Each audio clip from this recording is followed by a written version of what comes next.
And we are live, episode 10 of the Martial Arts Mastery Podcast. I am host Grandmaster John Field. We have a special guest today, Grandmaster Paul Hickey, who is a 10th degree black belt, Grandmaster in his system of, say it wrong, Bushu Temple, director of several organizations, what we'll get into, several time world record holder, uh, tons of international and local championships.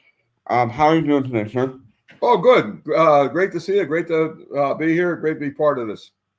Yes, sir. I know before we popped on here, we were just discussing that we saw each other for the last 2 weekends in a row, and then this is like basically like the third week in a row that we've been talking. But Oh, you yeah. were It's always great hanging around with you. You're a good friend, and we're seeing each other in a big burst this year, and a lot of times, we go like with a dry spell, but it's always great seeing you and communicating with you.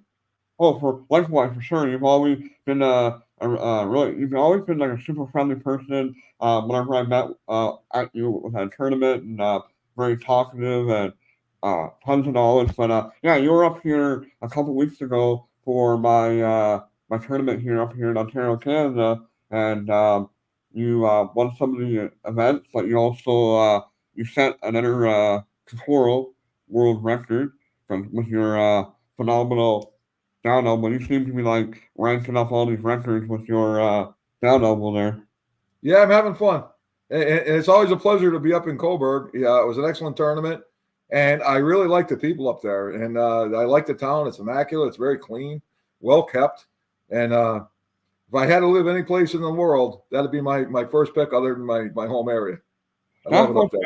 yeah, that's what Master Bergamo said when he came up here too. Everybody seems to really like the small town vibe of here in Coburg. We have a nice little environment here, and like I always, Nick and I always talk about how the people up here seem to have that same southern charm like that you get down like Florida and down that area. We seem to have that same vibe, but up here we run a little bit faster. People in Florida are a little bit slower sometimes. I think it's the heat down there.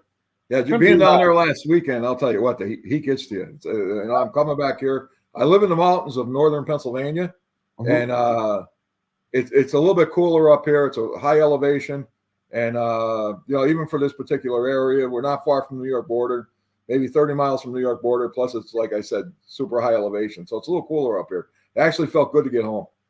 Yeah, so Florida's a little too hot. Pennsylvania is a little bit on the west side of New York, right? Kind of the west side. Yeah, we're kind of almost directly below most of it. Okay. Yeah, like we're directly below New York, most of it. Yeah, I know. You know? Whenever I drove down to like Connecticut or Massachusetts, and that we always kind of came down that we kind of drive through the mountains. I guess Pennsylvania would be on the other side of those mountains. Yeah, that'll be the Adirondack Mountains when you're going to New York to Albany. We're on the Uh-huh. other side. Route 81 runs right to the Thousand Islands, Okay. right? And I live 6 miles off 81, but you go straight down through New York to Syracuse and Watertown, and Yep. then Binghamton, New York. But I'm real close to Binghamton, New York. I go up there to eat, and but yeah, we're on the other side. But we get lake effect snow from Lake Ontario too. But actually, Pennsylvania, a lot of people don't realize that Pennsylvania and Canada also border on each other at Lake Erie. Oh, that's true. Yes, that's true. Yeah. Yep. Yeah, people don't, like I know where I am here in Canada, it's like there is some states that are actually more north than where I'm Oh, like absolutely. I'm one of the most southern part of Canada, period. And actually most of Canada is actually further up north. So I tend to say that I have more of a Canadian American accent, Yeah.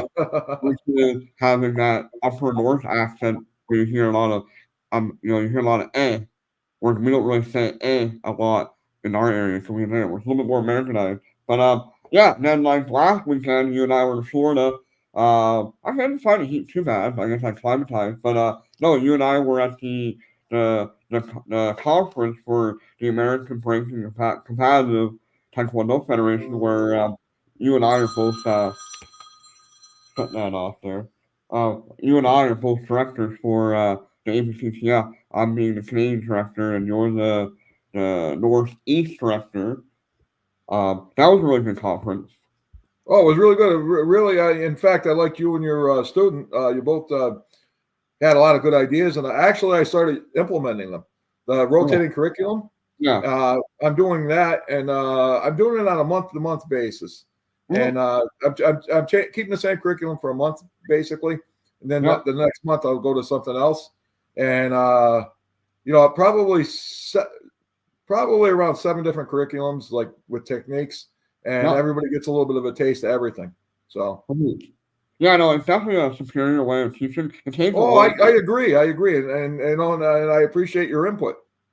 Yeah, to me, it takes a long time for us traditionalists to get that mindset that we don't have to teach everything in exact order as long as you end up getting all the material within your colorful curriculum before going to black, and then the same thing with black. But yeah, no, Sean Luke, or Master Sean Luke, uh, he's actually a student of my Grandmaster, but he basically tells everybody that I'm his master now. Um, or not master, but mentor. So kind of nice to Both were have. very good speakers. Yeah, no, he is for sure. Coming from my master school, he would have learned that for sure. But yeah, no, I want to get into your martial arts career and history. So can you start us out with how did you start out in martial arts? Well, a lot of my friends were taking Korean Taekwondo at the local YMCA when I was in high school. So I tried it out then, and with the late great master Joe Margetich, and he had a certain charisma. He passed away at a very young age, and maybe his early 30s, and in the early 1980s he passed away. But he had such a charisma that people still, his former students still speak of him with a gleam in their eyes, and it's 40 some years later. And then I not too much later, I got into Kempo Gojo with Master Dave Brojak, and he's not around either. I'm getting to that age where a lot of people aren't around, and yeah, I'm going to be 67. But that was more of that was more Kempo, was more Chinese Kung Fu, and it was more of a reality street fight school, a Okay. little rougher, a lot rougher, and I've been combining the two systems just about my whole career, and then we added Hapkido in the 80s, and so we've been doing some Hapkidos, which is beneficial. Once you get in tight and you have somebody a little bit out on their feet, you don't want to beat them into the ground. One of my associates called it civil suit martial arts, because you can control somebody without doing a lot of permanent or lethal physical damage. So yeah, I've been doing like I said, I've been an assistant probably since about 1980, and then about 17 years ago, I opened my own dojo. I was happy being an assistant, but because of circumstances, I got forced to open my own school, and so I'll tell you sometime in the future why. And then, but I've been at the basically the same place, the Spectrum Gym, which is now Mid Valley Ironworks. The new owners, the first people were great. The second people that bought the building treat me like family too. Both sets of owners bent over backwards to take care of me. The new owners have been there almost 3 years, and it's really going good there. And same location. We're a few miles north of Scranton, like maybe 4 miles north of Scranton, my dojo, and it's I said Scranton. A lot of people knows where the TV show The Office was based. Okay. And also, current president of the United States, Joe Biden, spent his first 11 or 12 years in Scranton, so Okay. that's where we're located. And I said we're not far from the New York border, and it's not we're part of the outlying area of Scranton is in the Poconos, so it's a nice area. You get outside the city, even more where I am, it's really nice. And then the Poconos are like minutes, Pocono Mountains. So it's a really nice area. Yeah, sounds like yeah. No, honestly, I feel like I kind of had drove through Poconos a little bit, going down to the states a couple times. It's like it's at least that side seems really nice. But yeah. So I mean, you've been doing martial arts a long, long time before I was Oh yeah, in. coming up on 50 years. So But You I mean, know, it's I hate to obviously, date myself, but I'm coming up on 50 years. You know. but at the same time, though, it seems like I said to you last weekend, like you're like 67. It's like you certainly don't look 67 or act 67. Like you seem like a man that's more like early 50s or even late Oh, thank you 40s. very much. You know, so that obviously a lot has to do with martial arts. What people don't realize, Oh, me, absolutely. I give a lot of my the way I am now that I'm appear to be younger than a lot of people. I attribute that a lot to the martial arts. The stretching, I don't have a lot of injuries because of the stretching. I stay loose.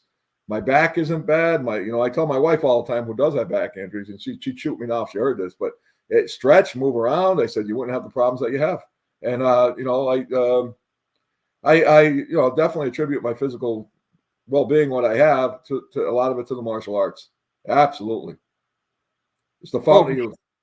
it's funny how even though like you and I obviously being competitive breakers, we do a lot of hard positioning and putting our bodies through a lot of hard pounding, but at that same time, that hard pounding and conditioning definitely helps keep us like younger and like better shape and stronger and like I said, 67 years old, you're competing in breaking and that like you're looking around like cement slabs and breaking concrete with your elbows and like stuff that the average the average person, the average 67-year-old, they couldn't do that. Like the manual labor that we have to go through as competitive breakers really does add up to our longevity. I mean, I'm only 41, but like I look at some of the people that I went to high school with, I'm like, I'm way better shape than what they are. Not to Oh, brag, absolutely. you know what I mean? Just because of that, I kept active, right? And stretching obviously helps prevent injuries, and it also keeps our mind sharp. So we have to remember all that curriculum. We're always problem solving too, right? Whenever like we're sparring or having a new freestyle technique, like you have to problem solve really, really fast. Oh, absolutely. Especially if you're teaching several different levels at once, you're teaching beginners along with advanced, and you have to be quick. You have to, like, it's problem solve right there. But after decades of doing it, you learn how to teach. If you get pushed into a situation where you got to teach novice and advanced together, you can do it. It comes like second nature. And then you don't know who's going to show up. Like at my school, I don't know who's going to show up sometimes. So sometimes I'll have my program for that day will be decided by who shows up. So you have to, make a quick decision on what you're going to do that day. Yeah, I would say that. Yeah, and I would say that with almost high school. Like, you kind of have a general idea what you're going to teach, but then certain levels show up, or even just certain people show up, and you have to know how to make it work for everybody. On the go. That's a skill that you only get from many years of teaching. And nobody can really tell you that. Like, people can maybe somebody can tell you how to do it, but until you actually experience it and and actually do it. I know.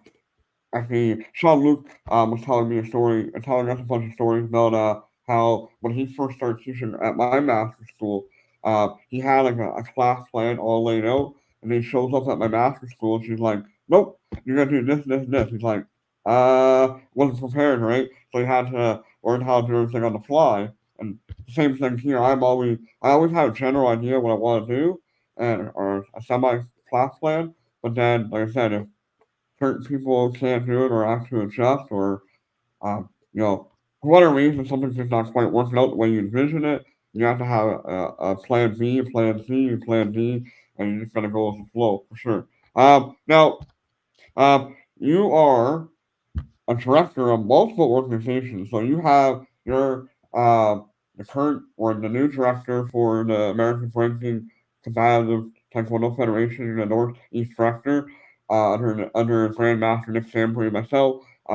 You are also a current director of USDA WBA, which is the Breaking Federation. You're the vice president of the International Breaking Federation as well. And you're also basically the head guy in your style. I guess you kind of inherit it intentionally. You're a busy man just doing all those different directorships for sure. Yeah, it keeps me going, and I enjoy it though. If hey, it's like the Rolling Stones, big Rolling Stones fan, right? They're 81 years old and they're out there doing it. If they weren't doing that, they'd be bored. They'd be sitting in a rocking chair. They'd be getting old, right? And You know, same thing. I was surprised when you came up to my tournament. You're like, yeah, I'm going to see the Rolling Stones on Thursday, coming to your tournament Friday, Saturday. I'm leaving Saturday night. I'm going to see the Rolling Stones the second time in on Sunday. I'm like, I had no idea that you were like a rock fan. And I'll tell you, it's busy. Yeah, I love the Stones since I'm 13 years old or so. And when I heard the song Brown Sugar, and then I had no idea, really who they were. And I liked that song. And then, it was great, to learn that they had a lot of songs that were even more popular than Brown Sugar, before I picked up on that one. And I've been a fan of the Stones for, well over 50 years. And, it was great to get an opportunity to see them twice. We're probably 2-hour drive from MetLife Stadium. And so a friend of mine came up with tickets for Thursday unexpectedly. So I went Thursday. I already had the tickets for Sunday with my wife. And then your tournament was sandwiched in between. So it was New Jersey Thursday, Canada, up Friday, back Saturday, and back out to New Jersey Sunday. So I had a pretty exhausting weekend. And the following weekend was Florida. And this weekend I'm going to Maryland. So I've been on the go. You were saying that earlier before we jumped on. So, what are you doing in Maryland this weekend? Well, it's one of the IBF directors runs a tournament. We usually kind of work with her, and we do our breaking as part of it. The IBF breaking, we'll have IBF divisions, and I'm going to do some power breaking. A lot of people are going to try world records. I'm going to try probably 6 boards with a horizontal crane, which is a wrist break. Without spacers, 6 boards upward with a vertical crane, upward crane for world record. And I have a student going for a lead hammer fist to tie the world record of 5, and then he's going to try to break it with 6. And then we have several other people. I'm not sure what they're going to try, but that's just me and my student I can speak for. And I'm probably going to try an upward ridge hand on 5 boards without spacers and go from there. And but we should have some fun. And it's near Washington D.C. and it's probably about without stopping, without traffic, it's probably 5 hours from the drive for me. It's probably going to take 7 or 8 though, knowing the way I drive. Plus the traffic. And I like to stop a lot, eat, and it takes me a long time. I take my time getting to places. No hurry. Yeah, no, that's the crazy thing. Like, people don't realize, like, you specialize in unspaced breaking, whether it's concrete or whether it's wood. Like, people don't realize, like, if you watch most breaking competitions, there is, depending on the circuit or federation, you have your spaced and unspaced divisions. But, like I said, you seem to have figured out the unspaced division. Like, you just, like, nobody's touching you with that. Like, the stuff that you can do with unspaced versus, you're breaking, like, as many boards unspaced than a lot of people can do with spaceboard, which is crazy. What, do you prefer the unspaced over the spaced, or like how did that come about that you're like, I'm actually better at unspaced? Well, what happened was the Tongsu school that I trained with in for a long time. They really didn't like space breaks. So for tests and whatnot, we would break unspaced, and so everything was unspaced. And then we had our own in school competitions, and so we tried to get better and better. And then we took it on local tournament scene, and we were doing. We probably should have did space breaks because sometimes they look a little better because your boards fly all over, and it's easier to break 6 spaced than 6 unspaced. And so we probably should have but we weren't used to it. And the reason I think I have more success with the unspaced is too, I was 50 years old. I'm 67 now when I started doing space breaks. And I don't think I'm stretched out enough. I think you need to go through the materials a little bit deeper and maybe from a little higher, but it seems like I'm tighter. That's why I think I've had more success with the unspaced. But I do have the US BWA record for double elbow with 25 boards. I did 13 on one side and 12 on the other. And the reason for the odd amount was it was 25 of 25. Drew Serrano was a previous competitor. He broke my record of 23. So they talked me into adding one more board. So I broke 25 at 25, and that was 4.5 years ago, and that's still standing. But I had some success with space, but I said my forte seems to be unspaced. Yeah, well, I know when you came up to my tournament years ago, we had it in Port Hope. You set you got the competition record for that. Was it double hammer fist? Yeah, double hammer fist. I think I got up to 21 boards.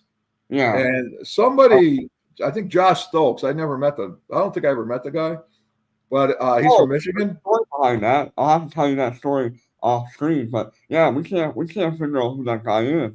Nick and I were trying to figure out. I think he's from Michigan. I think he's only been around a couple tournaments. Oh, okay. We actually thought he was more from the New York area. No, I don't think he's from New York. I think he's from more Michigan. Oh, so he would have been with Michael Pignano group. Probably. Yeah, more than likely with him. That makes a lot more sense. That makes a lot more sense. We're trying to figure out, as Frank is always just interested in who's competing and where they're coming from, right? It's kind of cool. But but like I said, you would have got along really well with one of my old grandmasters, Grandmaster Sean DeVay. That's how his thought process was again when he was coming up about ranking. It was for him. It was always about unspaced. Like he said, true ranking competition. There's no spacers. That was his old school mentality from his old Korean masters. And hardcore Korean Taekwondo master, and that's how they did it. It was all unspaced. But no, like it's crazy. So that was a really good point that you made about how you said that you're a little bit tighter. So seems like the space or unspaced division are better for people that are maybe a little bit tighter or don't need as much room. Or I'm more of an unspaced person, and I definitely aim to hit the floor, especially with my elbow. Like I'll come up super high, and I make sure that my elbow actually hits the ground every time I do that break. So yeah, space division is more like you have to cut through it, whereas like unspaced, it's more like you have to hit it with a sledgehammer. If that's a good analogy. Yeah, you don't have to move unspaced break that much, right? It's just a solid unit, and if you move it a hair, the whole thing breaks. So with the space, you have to go all the way through it.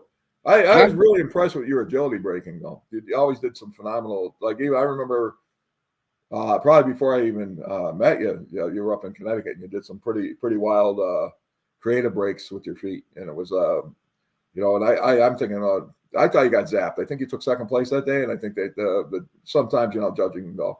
But I know the one that you're referring to. I took second place. That was back in like 2014. Yes, no, 2014 at the Hall of Fame ceremony. Now, so yeah, I took second place only. So Hella half was actually score wise, it was Ken Goodrich and I actually scored better than him, but because there's a time limit, I just barely went over the time by a couple seconds, so I got dinged a couple of points, and that's how he ended up winning. Oh, that explains things. I thought you just got gigged. It was a time limit then. Oh, okay. Yeah, but I know you did a great job, and I was surprised you got second place. Yeah, no, that's what because Drew Serrano came up to me, and that's what he told me after. He's like, you actually had more points. You actually had a higher score because I literally only went over by like 5 seconds. Like literally 5 seconds. And of course, rules are rules, right? Which is fine. And so I got things on that one. But no, that was actually my first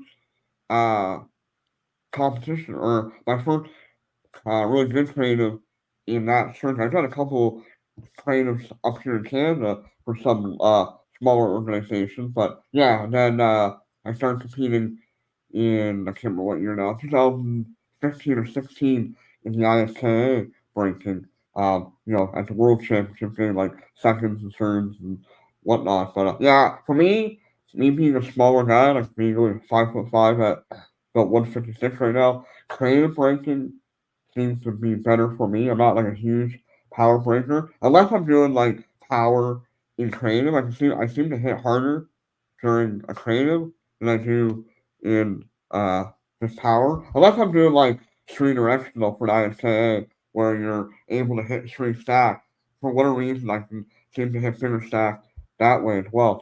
But we all have our specialties. But no, like I said, you are like the king of unspaced. Like last weekend, you did what was it? You did six short scallops unspaced with that drop elbow of yours, and people were just like, "Wow!" Like, I think didn't you end up doing five back in October, right? Yeah, five. I did five in October, and it was on a harder surface. The next day I tried six, but it was a demonstration in a mall in Yeah, Sanford, Florida, yeah, and it was on a rubber mat. And I think there was a little bit of give, but I cracked the bottom one, so I was very close.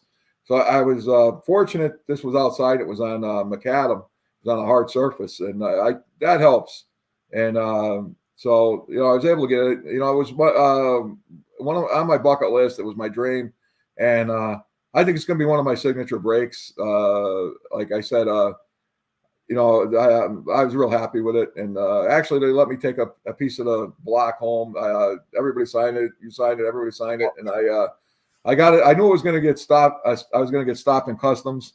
And the guy was real cool. I told him what it was. And he goes, "Oh, no worries. Go ahead." He said, "I want to watch the video." He's a real nice guy. I hope to see yeah. him No, again. Yeah. that is cool. I had a lot of really cool stories from like going through customs that when like they're like if you bring back like a championship belt or a world record belt or something on that line, like they always seem like really interested in what I know when I won the ISKA world title in 2011, That's I impressive. had the belt sitting on my luggage, and I was in the security line, and the security woman came along the line. She opened up the rope, whatever, and she said to me, "Okay, champ, come with me." And she Yeah. literally tucked me to the front of the line. Awesome. Yeah. It's always Like, nice. It makes the day go by better. You yeah, know? and then what was funny though was so I went through the line, so I got to the front of the line, did whatever. I went and had something to eat, and then the people that were with me behind me, it took them an hour to get through that line. Whereas I got to go through the line and sit down and eat and chill, where those other people had to wait for an hour. So I'm Oh, like, that's great. Yeah, you should start carrying yeah, a belt around all the time.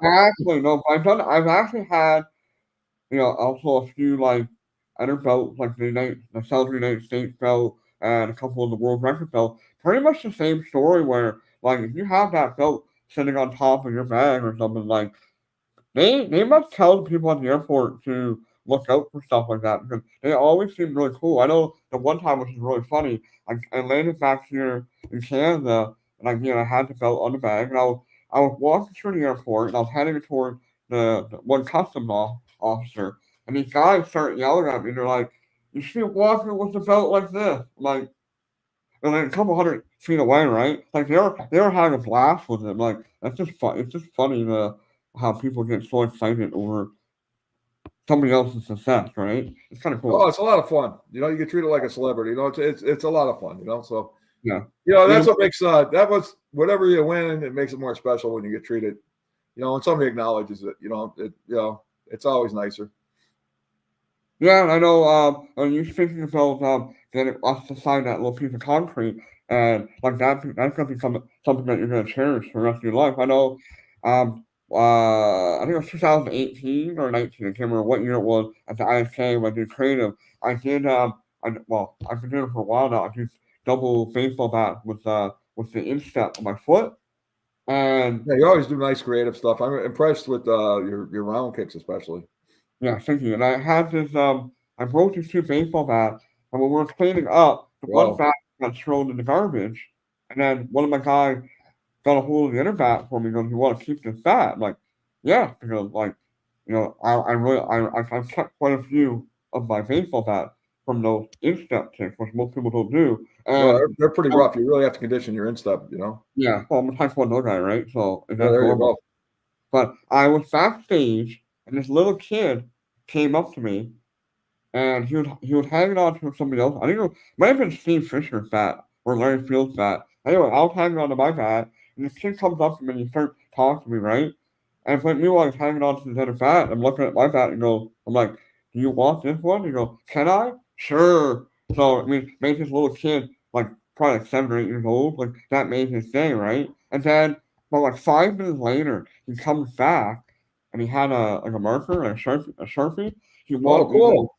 he wanted me to sign his back for him. Like, sure, right? Like I don't care. But for him, it was like he's getting to meet his idols like that for real cool people. And whenever you can get an opportunity to give back to something like that, that's always cool too. Absolutely. We really take it for granted, because we're used to competing with top level people all the time, but other people are astonished. In fact, my the USBWBA just ran the ASK tournament on Atlantic City, and it was at somebody else's tournament.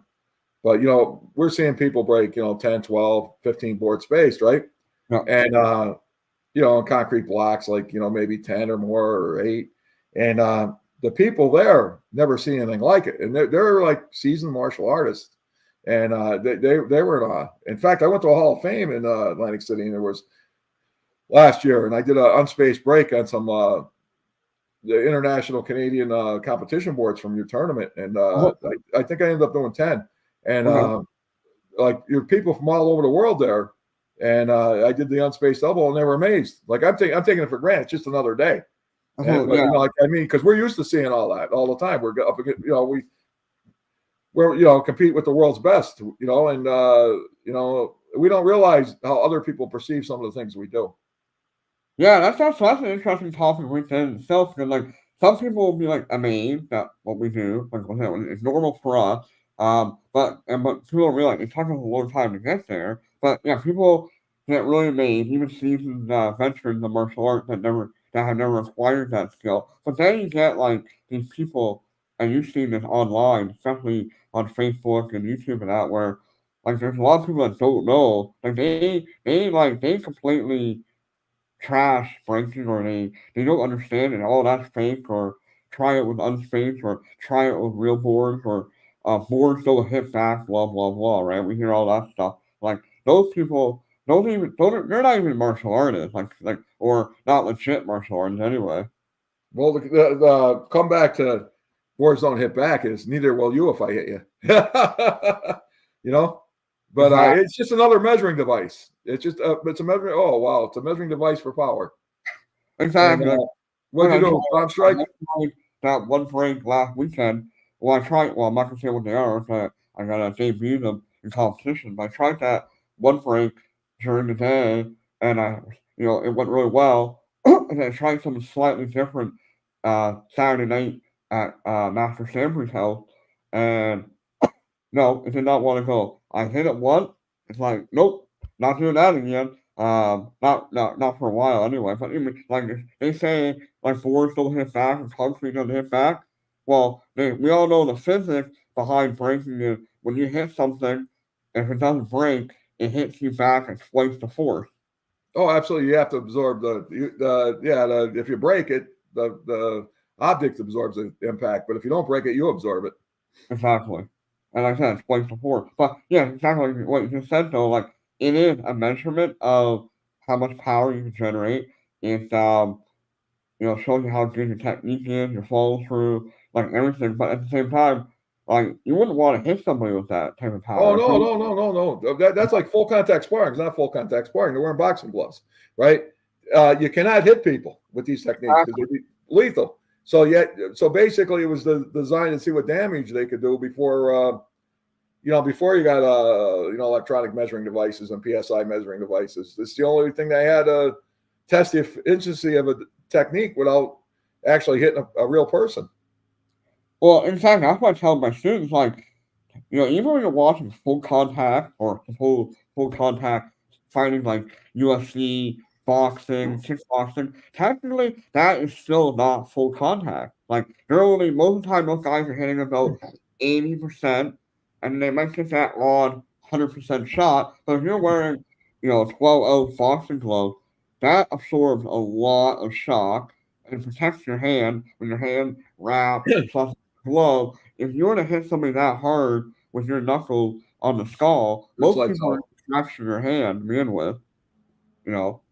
And that's what Bill Wallace said, like, when they used to do old school point fighting, like, you used to have the actual back fist in which hand, and you would hit hard, and it would knock somebody down or knock them out. Knock them But out. Yeah. the second you put a boxing glove on, the wrist hand and the back fist became useless. Like they literally don't do any damage because of all that padding. So it's not full contact. No, I used to bust a lot of boxers, like friends of mine and whatnot, right? I used to say, hey, bye, you're just playing tag, it's pillow fighting. They get so mad. They're my friends, though, but I used to call it pillow fighting. Yeah. No, I know, I agree. When I started Taekwondo, we were actually bare knuckle, wearing chest protectors, and then we moved to like the Taekwondo gloves that are like MMA gloves, but a little bit different. And then when I started doing kickboxing with Phil Wallace, somebody put these big boxing gloves on, kickboxing gloves. Like we don't even have to wear a helmet because you literally don't need a helmet when you're wearing boxing gloves. Obviously, we're not hitting each other and trying to knock each other out. We're hitting with control, but like getting hit with a big boxing glove, it does. As long as you're getting hit somewhere in the skull, not the face, it doesn't. You don't really feel it anyway. But yeah. So now, can you tell us? And also, we're talking about a lot of breaking here. So, what got you into actually competing in breaking? Like, what was, I know you probably breaking was part of your belt testing and all that, but what was it that made you go, I want to try competitive breaking? I don't know. I think we just saw a flyer. I think I went by myself to my first breaking tournament, and there was a lot of politics involved, with the judging, and I did a pretty good power break. It was like 6 or 7 boards without spacers. I did some nice power breaks, but nobody knew me, so I didn't place. So the next tournament came about. I was dating a girl, and we had plans of going to the tournament on Sunday, and it was getting late, and I said, I don't know if I want to go tomorrow because you know what, a lot of it's politics, and I'm probably not going to do that well. But anyway, I went to a tournament, and it was in Lehighton, Pennsylvania. If anybody's familiar with Pennsylvania, by the tunnel in Pennsylvania on the turnpike, go between Scranton and Philadelphia, it's been a long tunnel. I used to work on the turnpike, so I know it too well. And but anyway, she talked me into going, and I ended up taking first place. I did a nice ridge hand on 4 boards, and I think I did a palm strike or hammer fist or something.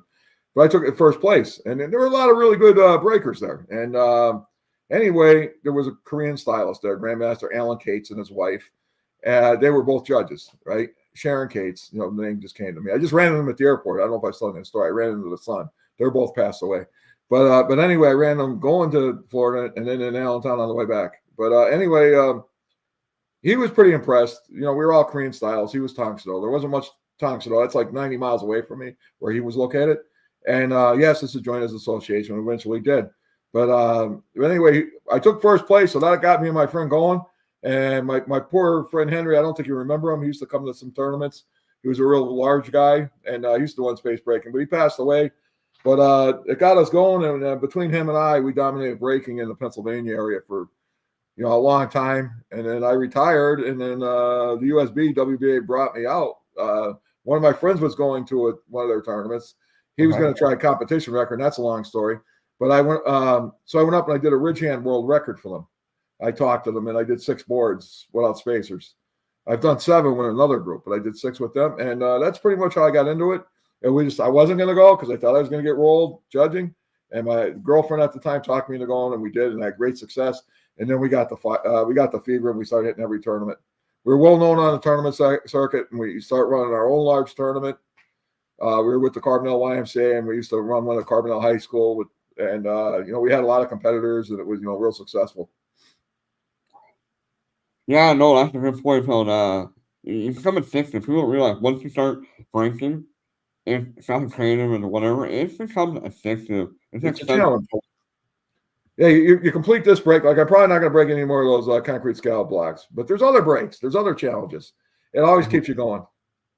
Yeah, that's an amazing thing. There's always different material. Like, different breaks. There's a difference between, like, the standard pine board that mostly everybody understands versus if you look at Taekwondo circuit, you tend to have those Taekwondo style boards from Korea, and those are different beasts. Some people think they're easier, some people think they're harder. It's just different, personally. Like it's just a different material. Like I know, like last year, a lot of people at my tournament were having problems with them because they weren't used to them. And like when you start stacking up like double digit, people were having problems. But then this year, people understood that you had to actually hit that wood faster than what you would pine. So they kind of figured that out. Like every material has it's different. Like that's the thing with like people. Like I was on a call yesterday with one of my mentors, and we were discussing breaking, and who he said who is the best breaker that you've ever met? And I said, well, you have to find that further because like some people are really good at concrete, some people are really good at wood. Like you can't say a concrete guy better than a guy that just breaks wood because there's different material. Like, I'm just going to give an example. In general, at least way back when, like 2014, 15, like if Larry Fields and I went against each other, for instance, Larry definitely better at concrete than I am, but I would say that I actually I'm better at wood overall than he is for whatever reason. But yet Larry's like a 44-time world champion right now, and I'm like 12-time world champion. Like there's always a big difference in the amount of championship, but I think it's hard to say what one way or another who's the better breaker because there's so many different materials. And then if you go over to Korea, they have again Taekwondo style board, but they also do a lot of breaking with clay tiles, like the roofing tiles, and they have different types of concrete over there as well. And then we all know if you go over to Ireland with Steve Fanning, the concrete over there is way different. The concrete up here is different than down in your way or down in Florida. You know, Yeah, there's different type of breakers, but even with the martial arts, everybody can be great in their own individual way. That's the great thing about the martial arts. You get mm-hmm. other sports like football, baseball, basketball. Somebody rides the bench, somebody's not that good. But with the martial arts, everybody can find something that they're going to be proud of and be good at and feel good about. It's definitely an uplifting experience and a developing experience. Oh, for sure, yeah. Like so, like if we look at all the different skill sets, so if you're like a good kicker, there's definitely different areas of competition that you can excel in kicking. If you're a good puncher, there's different areas that you can be good at punching.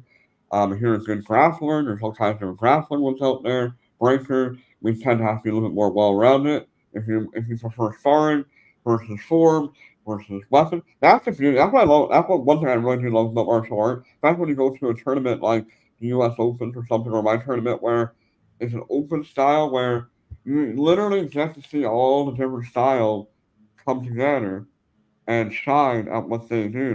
There's no politics of who's better. We're all playing the same rules, but like everybody like you said, everybody gets to play, everybody gets to shine.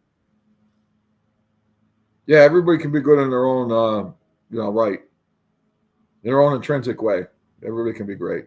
For sure. Now I know, like I said, you kind of mentioned it a little bit earlier about like you kind of have your system is kind of a blend or a hybrid of 3 or 4 different styles. Can you maybe explain like what each of your styles kind of brings to the table within your overall style?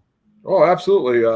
The Chinese Kempo is more like a Muhammad Ali, Sugar Ray Leonard style, where Okay. you're moving around all the time and you're trying to take angles, trying to get the drop on somebody, right?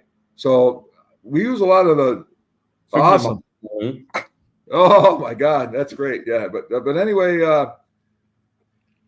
and then the Korean aspect of it is more powerful. It's straight in power, and so I mean, if we move around somebody, get around, take an angle, right, or roll, get in tight, and then if you get the drop on somebody, you get on their back or on their side, and we were discussing that the other night.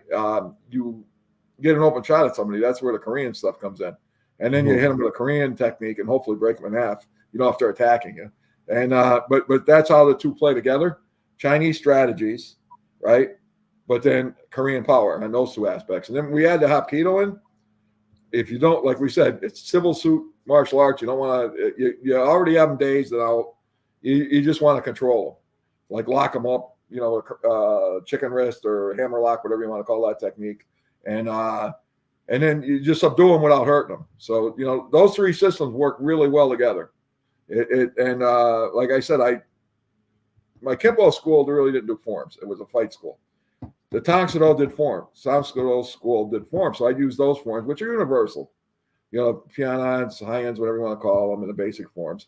Mm-hmm. And then now we're doing Taekwondo forms from first degree black belt up. But it all works together, because I said that the time we didn't have any forms in Kimbo. The Korean forms give us a solid base and great power and balance. The forms give you balance and structure. It's our foundation, and then we work off of that. So it all blends really well together. So you basically are training. Ken earned 3 black belts in my school: Korean karate, Chinese kung fu, and Hapkido.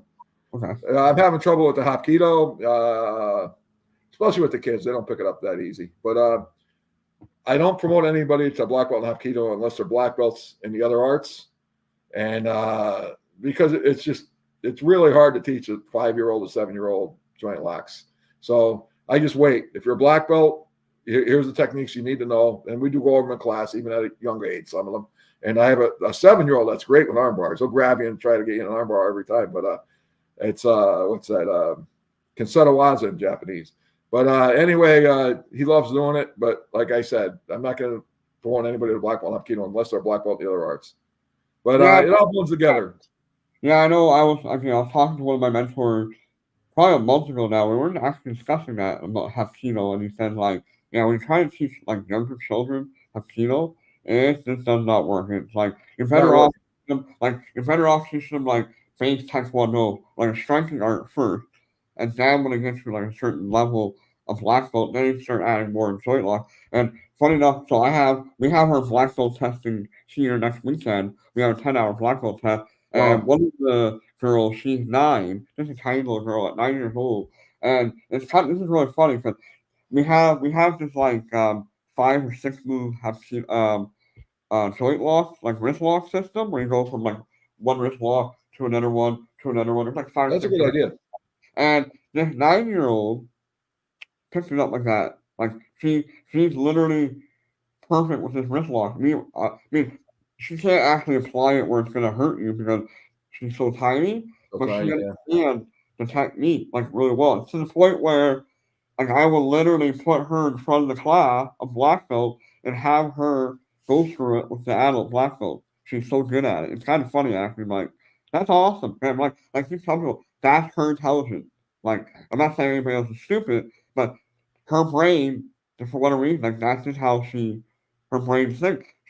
That's her intelligence. But I know it's extremely hard. With our black belt system or our black belts up here, I spent the first 4 years getting people to black belt mainly striking, and then when they enter our black belt testing cycle and go up through the different black belt levels, that's when we focus more on teaching them the wrist locks and elbow locks and shoulder locks and stuff like that. Because they have to have that solid foundation, like you said, with trained form. That gives you a really good foundation for power. And when you also said about Hapkido, kind of like the civil self defense. With our the way we teach our self defense, we have different levels. A level 1 is I just get the person off me, but I don't want to hurt them. Maybe level 2, I hit them a little bit, but I don't want to hurt them. And then then there's level 3 and 4 and 5 where I have to either hurt them, or I can take them down and control them, or I can control them standing up and actually talk to them and say, hey, settle down. So in our system we have those different levels that people can gauge based on the actual scenario. Self-defense is not black and white, right? You might No. You might be dealing with somebody that's actually trying to hurt you for real, maybe kill you or whatever, versus somebody that's trying to sexually assault you, versus somebody that's just drunk and they don't know what they're doing, versus maybe an elderly person that has Alzheimer's or something, or a special needs person. You gotta know that actual scenario, and you need to have several options for whatever attack is being happened. So that's why we teach the different levels that way. Yeah, the Hapkido, like I said, you talk about somebody that's an older person has Alzheimer's or mentally handicapped. you know, that could help subdue them, you know, and like you really don't want to hurt them, but you don't want them to hit you either. So, but Yeah. you know, so the Hapkido helps in that aspect for sure. Okay, so you're saying that you have three different styles in your system. So obviously you're a 10th degree, which is 10th degrees are very rare in most style. So your 10th degree in your main, I guess, Chinese temple, I guess you'd say it. Well, Taekwondo and Chinese Kempo. I actually gained my 10th degree in Taekwondo first, and Oh, then okay. it was honored by, you know, since I do a lot of Kempo, it was honored by, you know, Kempo organization, the board of directors. So basically, Gotcha. they honored it. They tested me and honored it. And but you know, I teach the blend the arts all together. You know, and like I said, you know, I've been doing Kempo and Taekwondo since the 70s, and I've been doing Hapkido since the 80s. So. Now, do you also have a black belt in Hapkido as well, or just kind Oh of? yes. I black belt in Hapkido, and but I said I'm fourth degree black belt in Hapkido. Okay, so you're that now. So you train art depending on the art. Now, is a fourth degree in Hapkido considered a master's level, or A is a fifth? master, fourth degree is a master, Oh and yeah. I never really tried to pursue rank above that. And Right. basically, I can vote to somebody in the first degree. That's all I really wanted.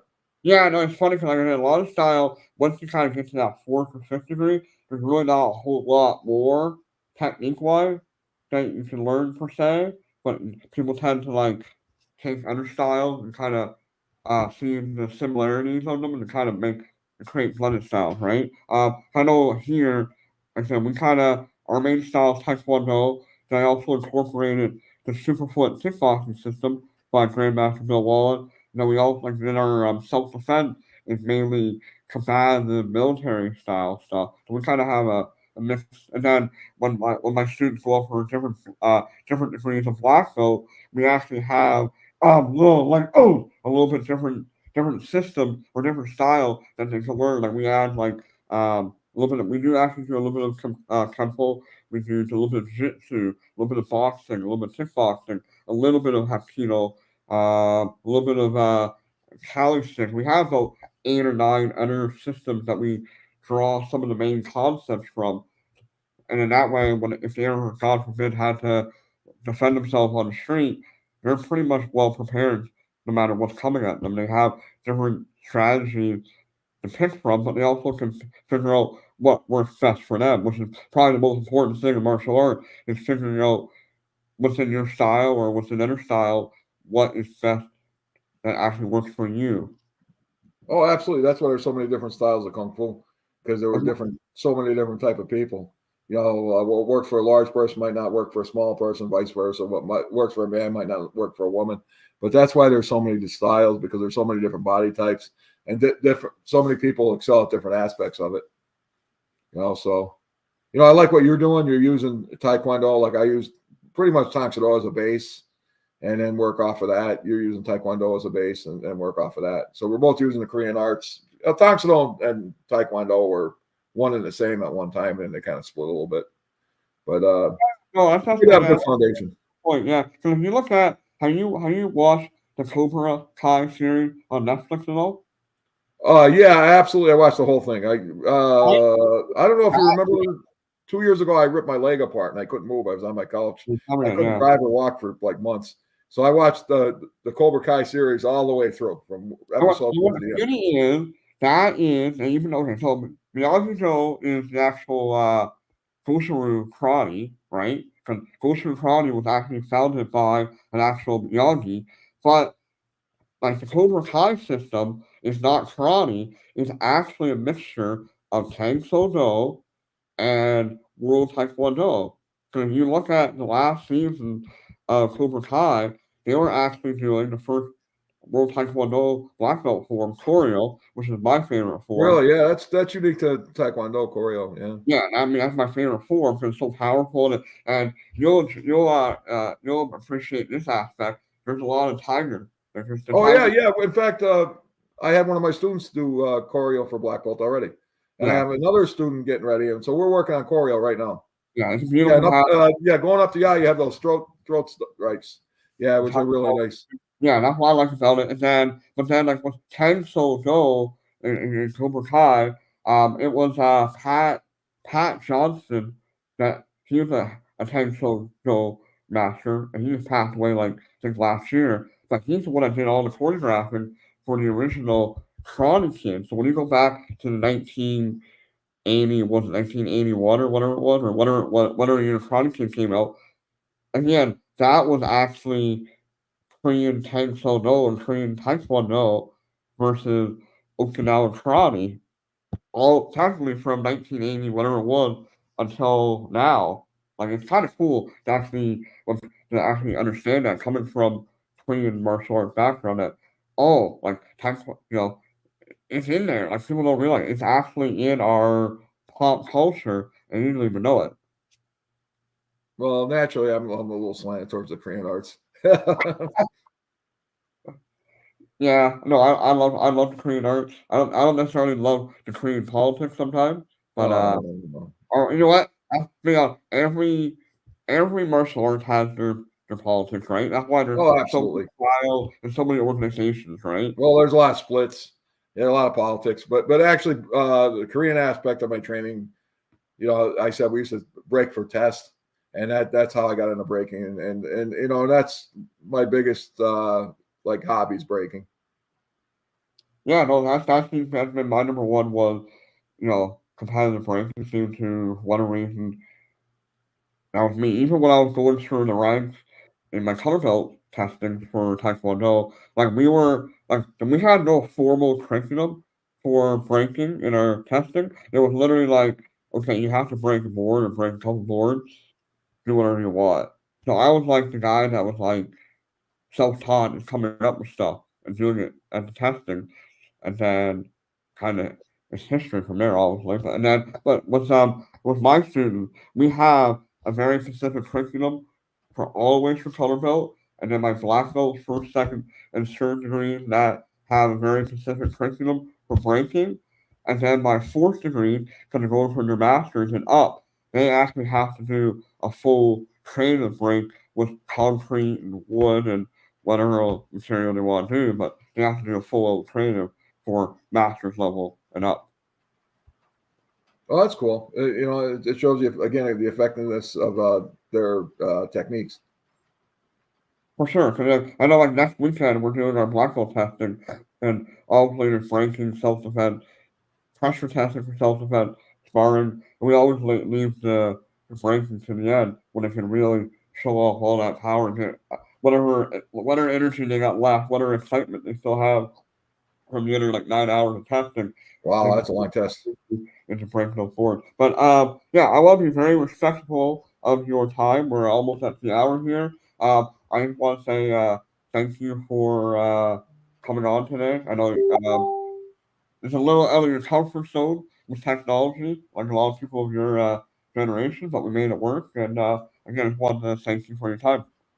Oh, I'm very honored to be part of your podcast, and it's an honor to be associated with. You're a great martial artist, and we definitely have we've had a lot of good times in the past, and we're gonna have a lot of good times in the future. And I look forward to coming to your tournament in May, and I love the people up there. I love you. I love the school, and it's always a good time up in Cobourg. I love Cobourg. Yeah, and I love. You always run good tournaments too. Yeah, so thank you very much. I always appreciate when you do come up to add that international flavor to the tournament and the quality level of your breaking. Like a lot of people are just like, thank you. Wow, like this. People are always amazed by that sheer power that you have. But yeah, so yeah. Once again, thank you for sharing this hour with us and the knowledge that you have. Oh, thank you too. Like I said again, it's an extreme honor to be associated with you, and an extreme honor to be part of your podcast. Thank you very much. Yeah, take care.